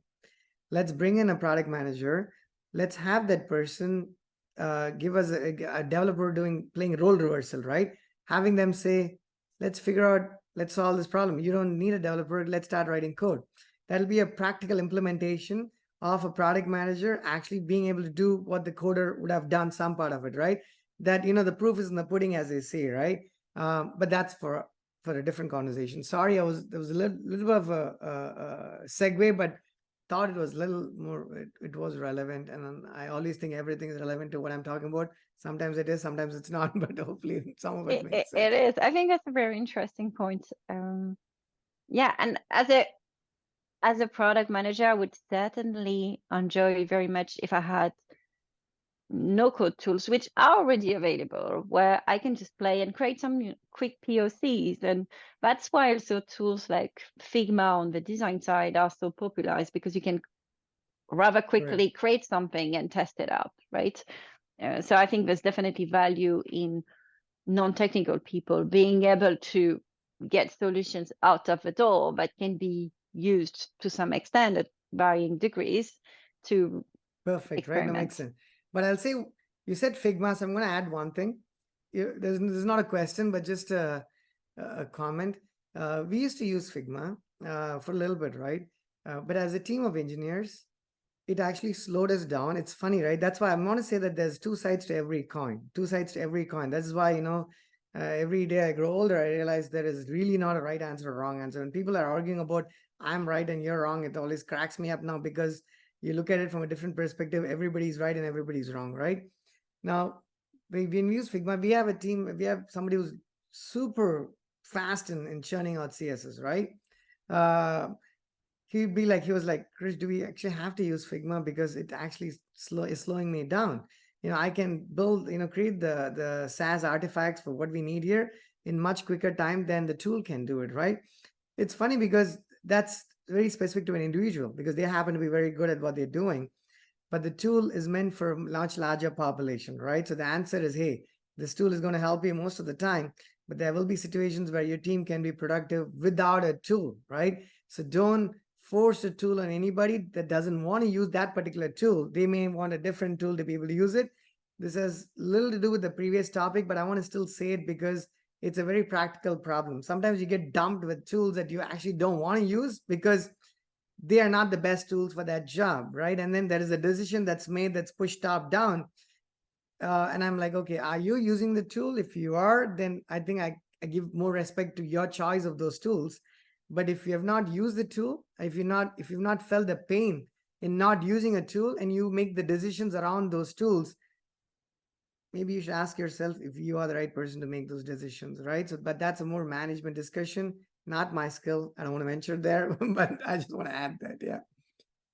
And maybe for this person, maybe there's a tool that exists already, or which is going to come up at some point where your Figma file automatically gets converted into code, Absolutely. and that's it. Or the other way around, you build something, and you haven't had time to do your Figma file, but then later a designer wants to pick it up and do some work and converts your code and your application into Figma. Absolutely, right? I'm sharing this because I'm going to say, if you're a developer, or like from my perspective, right? You'll always, and if you love diagrams, if you don't know how to draw them, you'll always find ways to, there are always tools out there, right? Like say this one. I like visual mind map representations, and it's easy to write markdowns, right? I'm like, okay, what if I don't want to draw this? I mean, it's clicking through a mind map still takes a bit of time. Here is a tool where you just write markdown files and it creates the visual representation, right? So this is an example of a tool, right? We use other tools where we write DSL that creates like flow diagrams, for instance. I'm just throwing random examples out here. A lot of this cannot necessarily be top down, right? Because each person likes, somebody might say, you know what, I like to just write, I have a different script I can write to generate the readme altogether. Why do I have to now hand write the readme? I can write just a regular, I can go to Sublime and write a bunch of lines and I can have it generate a readme, a markdown file, right? Sorry, not readme, a markdown file, which can then generate an image or an illustration, right? Whatever makes sense. I think to me, personal recommendation would be, and this is depending on the size of the organization and any bureaucracies that you may or may not have to deal with, things change, the answer changes. But I would say just make a strong case to your team, to your manager, to your management, and people are most likely willing to give you a listening ear, right? And if they make a decision after that that's not in your favor, I think you should gracefully accept it, because then you know that they've made the right decision in the context of the information that they have in place, right? So you can be persuasive about it, but I think it's your job as I would say maybe even as a product manager, as a developer, as an architect, to bring the variety of tools that you find to the table and make a collective decision on, this makes sense. Nah, we don't want that tool, for instance, right? That's what I would recommend. I just want to pull this one out because I use this quite a bit. Yeah. I'm not going to use this one. No worries. Okay, let me go to the next question. 48, page number 48, right? Data's role in decision making, right? We all understand data is like key in making decisions. And one more time, I actually had somebody I was very interested in discussing data, and it might be a podcast just around data as well. But I want to ask Magali, can you speak to it from a product management standpoint, right? Like, what is is there can you think of, if you could think of a simple example of perhaps a wrong decision, even if it's a hypothetical one, right? That may have been made, which could have been avoided if only data was leveraged at the right time and in the right way. I think there's so many decisions like around prioritization. Should we build A or should we build B? Maybe you don't have the data to back up your decision, and you just have what some people call a HIPPO, the highest paid person in a room, just making that decision. And maybe it was the right bet, but it's quite a risky way to do things, right? So I think there's lots of decisions like this. And by data, I don't only mean quantitative data, it's also qualitative data, quotes from customers and stories that we hear if we have enough evidence that this is happening multiple times. I think that on the other end of the scale, there's also people who can't make a decision if they don't have all the data, and that's also data paralysis. That's also potentially dangerous, to not make any decision and just wait for that. But there's so many instances where bringing some data can help you make a better decision. On the other hand, because I talked about data paralysis, I also want to talk about like the wrong use of data. People say data don't lie, and the data doesn't lie but the interpretation you make of it can lie. So for example, I was thinking of that example. It's very to say, well, there aren't many women in the C-suite. Well, that is a fact, but your interpretation is because women aren't good enough to be in the Right. C-suite. Yeah. Yeah, Okay. Right. that Yep. could be one interpretation. So for the same data point, there could be multiple narratives, and some people have their own agenda in Right. the company and can push for one narrative or the other. You can also be chasing the wrong data point. Like we were talking about B2B users having no choice but to use a tool, or even you as a developer, you want to spend less time in the tool because the shorter it takes you to do something, the more productive you are. So if you start measuring the wrong metric, in that case, time spent in the tool, then you're probably not going to Right. get the result that you want, and therefore you may make some wrong decisions. Correct. And absolutely. So in other words, what you're saying is data doesn't lie, but the your People do. interpretation of data has its elements of subjectivity, for instance, Yeah. right? So again, speaking from a non-product management developer architect mindset standpoint, right? And you mentioned some of it is quantitative, some is qualitative data, possibly, right? So if you're like here's what I would do. I would stick everything, right? Whether it's structured or unstructured. I'm not talking like SQL, NoSQL in terms of the persistence of how the data is. But that's not a bad example, right? And you can create unstructured data as well. And then you can try to bring things. I would say if you have a way to quantify things, and if you like to quantify things, and they lend themselves to be quantified, whether gracefully or not so gracefully, then you're going to err on the side of making them quantifiable, because you want to make as few decisions as possible that actually are subjective, right? That way you have control over some proceedings, but not so much over your destiny, right? Not beyond a certain point, at least I should say, right? So if you make decisions based on quantifiable information to the extent possible, then you are less hard on yourself on regardless of the outcome of those decisions, right? However those decisions turn out to be, if they were made in a more quantitative manner, you are less critical, hopefully, of your own decision making process, right? But the more subjective the decisions, the more you're ruining decisions that you made that were not possibly accurate. Like I would give an example where feature choices, right? What do we build in the next 3 months? No matter how much we try to make this quantifiable, for the life of me, there is a large element of subjectivity in this, right? I would love to hear from somebody who tells me otherwise, because I want to actually be wrong in this. But they say, Krish, no, your decisions on defining the roadmap for the next 3 months can actually be a lot less subjective if you use this data. And if you interpreted this data in this manner with no subjectivity associated with that, right? So I think it makes perfect sense. I just thinking aloud here as to how do you take that and put that into practice. And again, a developer mindset is write a piece of code and have the code give you the answer. What if life would be so much easier if this were possible? Not yet, right? No, not yet. So I'll go to the next one, page 49. Conversational interfaces versus conventional UIs. I thought it was very interesting. I'd never known of that terminology per se, despite having used it quite a bit, right? And I thought that in my mind, they're still mutually exclusive, but based on my read or my interpretation of what I read on page 49, it might be that they are not mutually exclusive. So I just want to get your thoughts on, are they mutually exclusive?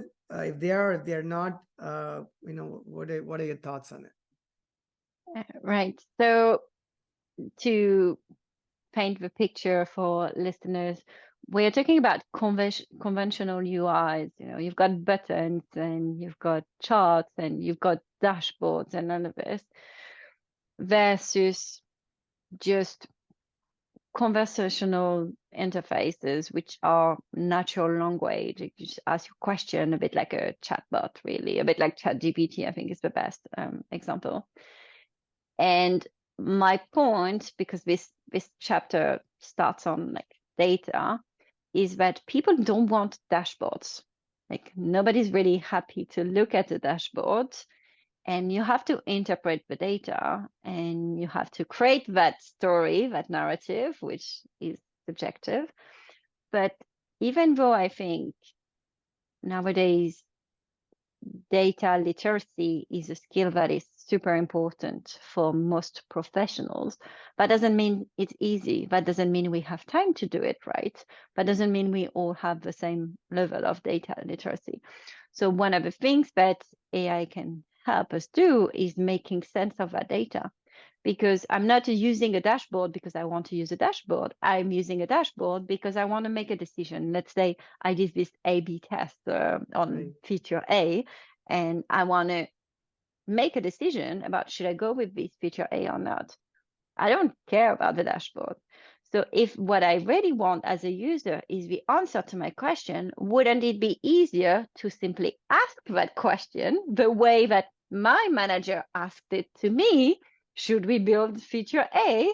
And to get the answer the way that I could report it back to my manager saying, based on our A/B testing, we got this result and that result, and therefore it is unlikely that feature A is going to solve our problem, which is increasing adoption by 20%. So Wow. this is where I'm saying, well, we may not need conventional interfaces like dashboards and buttons and all of this if we can get the answers that we need and interact with the solution in a more natural language way. And it could be also like voice controls and things like this rather than struggling with buttons. And that's what we're talking about in the B2B. What makes it so hard is the UI. So instead of having one of those B2B companies completely revamping the UI, let's say, let's take the Right. example of Meta, rather than revamping their B2B side, maybe they just change it completely for a conversational interface. Absolutely right. So that makes so. I think this is a brilliant point that I did not know. So this is personal learning for me, right? So what you're saying is, if you go to a dashboard, it was somebody else had to do a research, figure out what this team or this person may have wanted to know, for instance, right? That's what the dashboard's selling, right? Queries that you most likely have, and it's going to have to solve those queries, right? But what you're saying is that is predetermined. Let me actually share something and pull up an example here, right? I think that'll actually be a little. I want this makes a lot of sense, but I want to give a bit more. This is going to not help my costs here, but I'm still going to do it because it's actually a very interesting point. So if I go here, let's say I pull up our web application, right? We have a fairly straightforward dashboard, for instance, right? So I log in here. And then you have a dashboard. It says a number of things about, hey, do you have any conversations? Are there any notifications? What are there any blocks and pods and tasks due and yada, yada, yada, right? This is us figuring out, telling, hey, these are some of the questions that the user would possibly want to know. Your point is these, no matter how, we have a dashboard. Other products have even more customizable dashboards. You can have dashboards with queries where results are generated.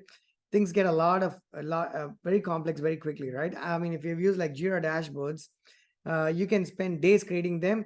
I've seen people have hundreds of tens of charts on a dashboard to the point that nobody ever has any time to reviewing those dashboards at all during the calls, right? So it actually, your question is, rather than predefine these, let me come and say, are there any tasks due? I write a question and it says there are 3 tasks due. It gives me links to those tasks and I go there. So this is not rather than be a traditional UI, a conventional UI, you're saying this could be a conversational interface, but there could be other aspects of it where you're creating content, right? Like if you go there, I'm creating a certain piece of content here. Now, whether that could be a conventional UI or conversation interface is for a larger product management discussion. So it's a combination of both these things, right? So you basically draw a parallel and say, hey, this could be a conversational interface versus conventional UI. This is awesome. So that means the whole way, the entire approach to building these user interfaces, Magali, should that have to shift not iteratively, almost sizably and seismically? It's going to have to be iterative because we need, like, especially the example you gave with your dashboard. I'm used to that as a as a user, as a human, I like to see my numbers in cards or however you call them, and seeing 0, 0, 0, you're on top of it. Yes.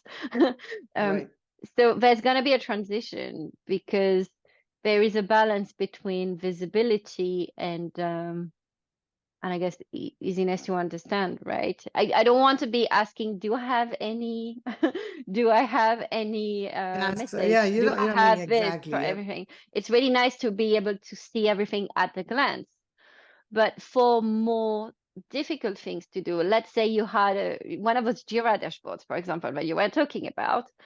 Well, it takes a lot of time to go through them. Well, actually, if I could simply interrogate, like, what's my question? Like, what's the velocity of that team or whatever the metric you're looking in Jira? Like, how many tickets did we have? If I could just ask the question, I don't need to browse No, through 20 absolutely dashboards right. and Absolutely. find it, Because right? I'll give you an example there, right? Should I assign this task to Krish? Is that question correct? Now there are 15 dashboards that tell me what Krish is working on, when is he going to be done. His vacation is coming up. This Christmas and holidays are on the corner. So I have to look at a number of things for me to make the decision. The data is there. The data doesn't lie. It's available. There's an interface. I should be able to use it, right? But that is not as simple as, can I assign this task to Krish? Now, if I ask this very simple question and it did everything it needed to do, things would be dramatically simpler and you move on to the next thing that you need to do, right? To me, I don't know what you think. To me, this is not a bad example of a very conversational interface with we talked AI a few minutes ago, and we're talking conversational interfaces. I can see these two things come together quite beautifully. I don't want to give this idea to Jira because I would rather we do it before they do it, right? Because we have a project management tool. But I'm saying, do you think that's a good? I mean, do you think it's a decent example? I'm just throwing that out. But what are your thoughts on that? Yeah, I think it's a brilliant example. And maybe we can then split the example where what you showed on the screen, which is I want something like quickly at a glance. The number is there. I know I've got 0 errors. I don't need a layer of thinking. This is 0 errors. Right. And the second example you gave is taking data, in that case from multiple data points, and then in your head, combining everything to come up to the decision. And this is where I think there's most value because this is a process that takes a lot of time, right? Correct. So Absolutely. yeah. Okay, makes sense, right? Cool. So the next one is data product versus data as a product. I would say folks can go to like page 50 where you speak about data product and data as a product. Only question I had there was like as an API provider, as a company that provides APIs and backends as services, just so I use the right terminology, Magali, when I speak to our prospects, would you say that we come under the data as a product if we were providing APIs to other companies? Okay. Do you sell data? We sell our functionality as services, right? So our APIs as services. You create data using our services. It's your Okay. data. So okay. So then it's your data. Okay. Oh, that's an interesting example. I would say if you definitely qualify as a data product because your solution helps to manipulate data, moving from one place to the other, create it, and all of that. In data as a product, I think the ownership has to be with you. The So provider. you're Oh, the okay. So if owner of the we, data and yeah, you sell the data. Yeah. okay, cool. So in other words, let's say we have data and we make sense out of the data and we create more data or metadata based on that data, for instance, and then we could possibly become data as a product, right? Okay, got it. I think Yeah, that makes sense. exactly. Because if I make a parallel with something simpler, like Excel, for example, well, people create data in Excel somehow. Like they Right. create calculations, they add stuff. That doesn't mean that Excel is selling data, never that. So Absolutely. this is a Okay, data correct. product. Excel might be selling the data to somebody else, but we don't know. I'm just kidding. Yeah, the data that we enter there, who knows who has access to. Okay. Yeah. If you think about social media where they collect a lot of data and Yeah. potentially want to resell Perfect, it, right? Brilliant example. That's kind of what I was trying to say earlier, right? Mhm. Because it's your data. So Mhm. it's not data as a product, but now Yeah. they use your data which then becomes data as a product, for instance, right? Okay, perfect. Yep. So the next one, line 51, personalization driven by data and the CXO role, right? Chief Experience Officer. This is a broad topic. I think it's a topic in itself, right? Personalization driven by data, what it means from a product management standpoint. Where do you start? How do you put that into practice? How do you go from there? I think it's a very interesting topic, right? To me, is for another day, but because it's a broad topic, but is there anything you want to possibly quickly say that could be a teaser for a potentially future conversation? Yeah, I think a lot of product managers think that they're responsible for the product experience, but that's exactly what I've got in my bio, which you read in intro, is I really see the experience as more like holistic, like from the time you even hear about the company first and then go and have a look and all those different touch points, all the way to maybe you decide to leave and stop using my product, right? The entire customer experience. And that's what this CXO is about, as opposed to like UX, which is very much focused on just the product. But some product managers like me and some designers are already aligned with that vision. We already know, like, we want to be looking at the entire experience. Okay. So, going back to the example of Airbnb, some people may already be doing that, but it's important to clarify what their role is. Okay, perfect, right? And then more details we can, probably set up a different session, but personalization driven by data is actually a very important and interesting topic, right? How we approach these problems in enhancing what we have already is something that's very close to what we are constantly thinking about as well, as a company. Yep. Okay, then page 52, product versus platform. I want to share the screen quickly here, so we can quickly see that. Share the screen. Oops. I said it's page 51. 52. Oh, no, 52. Yeah, here we go. Yep, here we go, right? So product and platform, right? So I have my, given the fact that I've been building products all my life and working on platforms, my experience and my, thoughts on this. But before I say anything, just want to, I want the listeners and the viewers to just get your thoughts on this. Well, you want my photo on what? Oh, no, your thoughts on just the difference between a platform model and a product model, right? Like if I'm a product manager, how do I, the difference between these two models, what kind of impact does it have on me, and how should I be doing things possibly any differently depending on which model it is? Yeah, I would say most companies are in a product model. So they start and they say, well, we've got a product, it serves our customers. I'm trying. No, it's funny, but I don't have examples of both Oh, no, that's products fine. coming to mind. So I think folks can just read it as well, right? But I was just trying to say that does this make a profound difference as a product manager? I know it makes some difference, but is it a profound difference, or is it something you just recommend that they're cognizant of?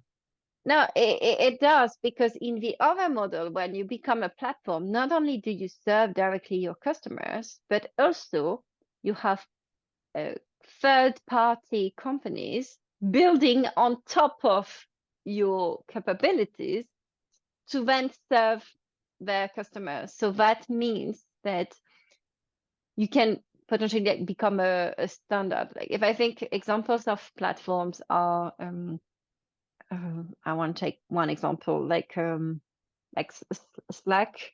Slack is a platform because they are like third-party apps. They have built, so they have invested a lot of time building those apps for Slack.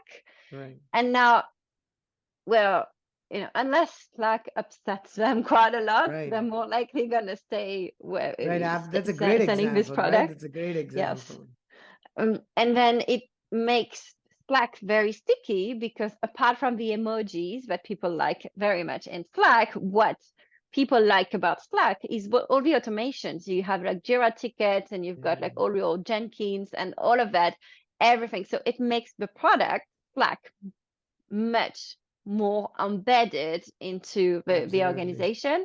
And so it's very sticky. So yes, that's a very good model if you can do that, which is why lots of companies have this strategy of moving from, okay, we're just a product right now, to we want to be a platform.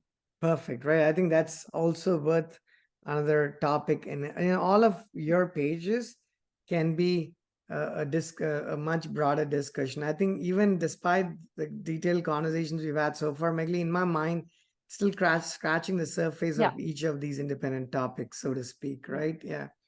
And initially the book was even like, it's 55 pages now. It was shorter than that, but based on feedback from earlier reviewers, they asked me to put more content. But I agree, we could put even more. But I wanted to keep this like relatively No, it short makes complete sense. because As you write more, it's a guide. Yeah. as you expand on your book more, write more of them, then you can, I can see each of them becoming a much larger, lengthier discussion. Really, right? Yeah. Perfect, right? Okay, page 50. I said page 53 here, but maybe this has anything to do with page 53 or not. I'm not so sure. Let me go to page. Yeah, page 53 is a summary, but I just jotted down page 53 here to say, let's say I'm graduating today, correct? Graduating today from college. It's not true, but let's say if I were graduating, somebody's Really? graduating today, right? Is product management a good career to choose? What are the pros? What are the cons? How would you do it if you were at the crossroads today? All right. So what I tell to people is different from how we do it, because please do not come to product management. There's already A tons lot of of people them, and there. then it increases competition. Yeah, So don't come. totally. Yeah, it's a great career, and it's a great career because the job is quite varied. It means that you interact with lots of different people. You work on very cool products. You also get to meet customers. It has the nice balance between like looking inwards, working with development team, and outwards, also representing the product. It is a job that is relatively well paid. It is a job that is in demand because more and more companies are turning to hiring product managers, because now every company is a tech company. So it is definitely a good place. It can be quite stressful. It's important to highlight that because you're accountable for a product. There's lots of things to do. If you think about the entire life cycle of a product, and customers have high expectations. They are quite demanding in the B2B as well as B2C. It is a lot, and depending on the company, it can mean different things. If you work in a big company, you'll have a lot of support from product marketing, technical writers, and all of that. If you're in a small company, you have to do everything yourself. So, but even if you want to be a product manager, it can mean different things, right? But it is great. Now, how would I go about it? I think when I started product management, and even now when I talk to people of my age or my experience, they didn't start as product managers because that wasn't a thing. Right. There was no curriculum. So people mostly became product managers. Lots of developers, lots of designers, product marketing became product managers. Now I think you can really decide to be a product manager from uni. You've got more and more courses about that. If you change your mind later in your career, you can also pivot to product management. I have to say right now, and that's one of the points we talked about in chapter 1, there is a lot of competition. It is quite hard in the market at all levels, whether you're a chief product officer or somebody starting your career in product. It's quite intense. So hopefully you're not getting on the job market right now, but hopefully in the next year, in the next couple of years, it will get better. That's the hope. But build my advice that I always give to people is you can do as many courses as you want. It's never the same as actually doing the job. Like you can read lots of books about code, but then when you Absolutely. have a problem to code, it's a No, different that's experience. fantastic. I couldn't have said that any better, right? Because the whole notion of the podcast, as we started this, and I mentioned to you offline as well, right, was because every time we worked with folks who are either not just out of college, even folks who have changing careers after many years, right? Either changing careers into the world of software, or they're doing other things in the world of software, but becoming, switching roles, for instance, right? There was always that element of surprise, that fear, that anxiety, being overwhelmed, and all of those emotions, which a lot of it is natural. But if you can, have answers to kind of help those emotions a little bit, I think we should. And I think personally, the idea behind the podcast was, a lot of times I do these podcasts where I just turn record on and I start typing, writing some code, right? The idea there is I don't come prepared. One, don't have a lot of time to come prepared, but that not being the primary reason, or at least the exclusive reason, one is to see no matter how long you've done something, you're going to hit a roadblock, you're going to hit a wall, you're going to do something silly, you're going to do something stupid, and you're going to fix that, you're going to chug along, move forward, and arrive at that outcome where you find the solution, right? That happens to everybody, no matter if you've done written code for 20 years like I've done, right? And I want people to have that saying, you know what, if Krish can do it, I can do it, is literally what I want the takeaway to be, right? At the end of those sessions, those podcasts. So doing it is very, very different from reading it. I couldn't agree more. I think only way to get rid of that fear is just do whatever it is that you're doing. Just go ahead and do it, right?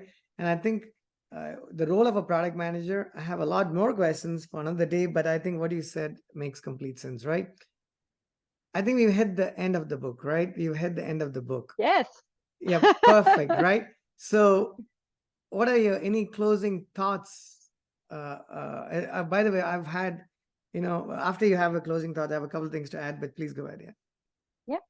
Yeah. Where we were talking about people who want to become product managers, reading the book, I think, is a good thing to do to make sure you're on top of the trends and you focus your efforts on those trends as well.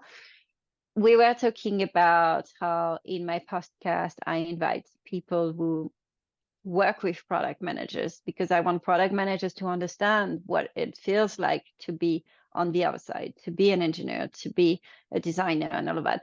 But very often, actually, my guests themselves tell me they also want to understand what it feels like to be a product manager. So if you are a developer listening to this episode and you want to know what goes into the mind of product managers right now, I think this is also a great resource to read.